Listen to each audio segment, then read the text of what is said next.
Hello, this film's a little bit different from my usual weekly tips and tricks because this is week 52 of the year. And back in January 2021, I set myself the challenge of doing a weekly watercolour tip. And I say, I've done it, which is brilliant. I'm very proud of myself that I stuck with it. And here I am at week 52.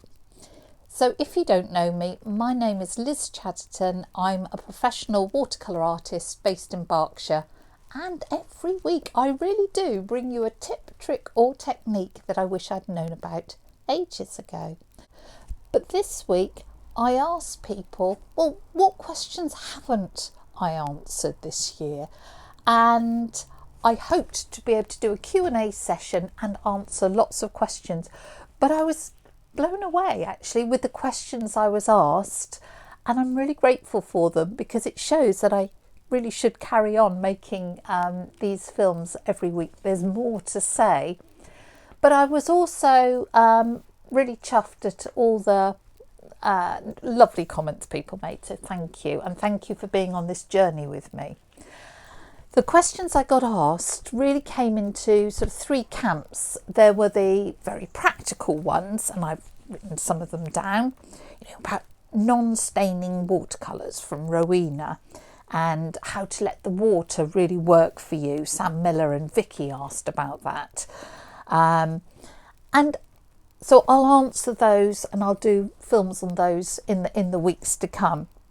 And then there was a second set of questions that was all about art business related things. And I've never made films about the sort of business side of art because I don't consider myself an expert. I am still working on that.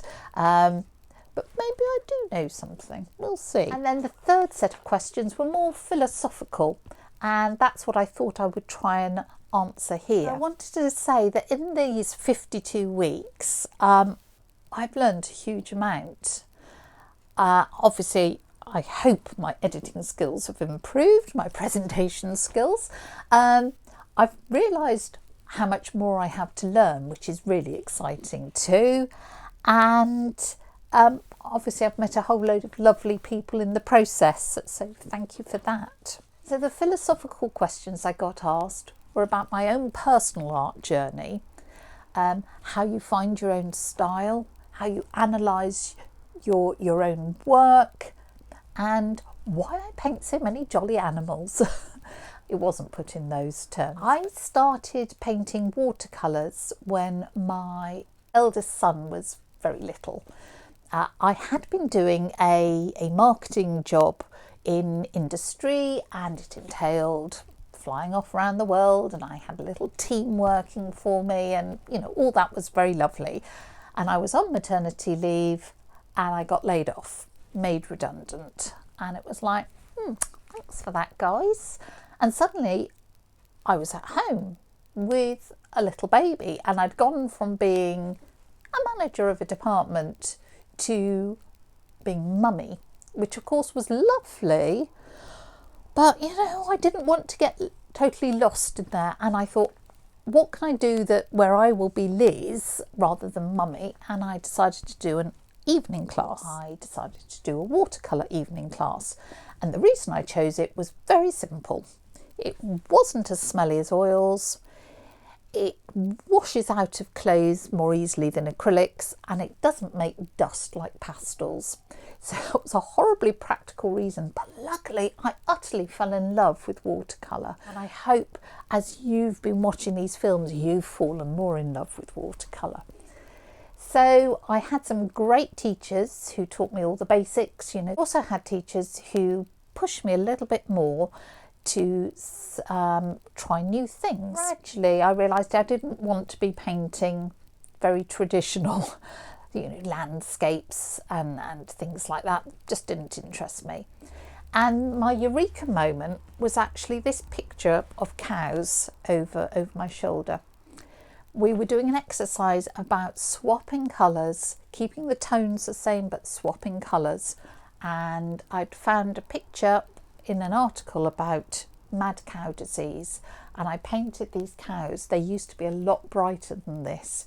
So one of my learnings was buy better paints, but I painted yellowy, orangey, purple cows, and I had that moment of, oh, you can paint watercolours in a contemporary way that is different from the lovely wishy-washy misty landscapes. You can make it your own. And it was like, this is what I want to do. So then I started finding artists who seemed to be doing what I wanted to be doing. Artists like Shirley Treverner, or Anne Blockley, or her father, John Blockley, and looking at what other watercolourists were doing and learning, adapting, accepting, rejecting what they were doing, and sort of melding it into my own style.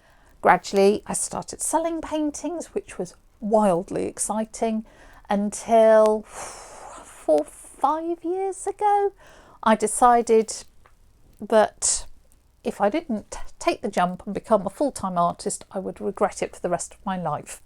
I was working as a freelance writer at the time and selling paintings and doing a bit of teaching, and it was sort of half and half, and I felt I needed to really commit. There was a massive eclipse in America at the time, and they were talking about the path of totality, which meant where there was a total eclipse, where it literally went dark. But I love that phrase, the path of totality. And the next day I sacked all my writing clients and decided to concentrate on art and really give it my 100%. And it's gone so much better than I expected. My third book is out in January, and I make my living as an artist, teaching, selling paintings. You know, how lucky am I? And why animals? It's because I want to paint everyday animals in new, fresh ways, because I want people to see them with fresh eyes and understand how wonderful even everyday animals are. Cows and my geese and whatever it is. Because if we see how wonderful these animals are and how important even the humblest animal is, perhaps we will treat them better, and we will treat the environment that they need better. That actually a domestic cat is as amazing as a tiger in the jungle, or cows are as incredible as wildebeest. And the final sort of philosophical questions I got asked was, how do you develop your own style? How do you analyse what you're doing so that you continue to improve and get to where you're going? And I think it's by giving yourself permission to make mistakes. Just to have a go at something, and if it doesn't work out, well, you know, in the end it's only a piece of paper and you can turn it over and use the other side. So to learn the rules, to learn what the medium does, and then to throw that all up in the air and do it your own way, and to paint something and look at it and think, well, I like that bit, I'm going to do more. I hate that bit, I am never doing it again.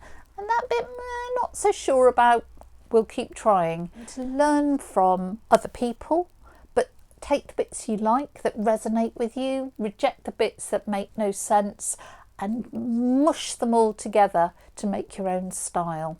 Always remember just how wonderful this world is. And there's always something new to learn. And yeah, today didn't go so well, but tomorrow, that's going to be a new day and new opportunities.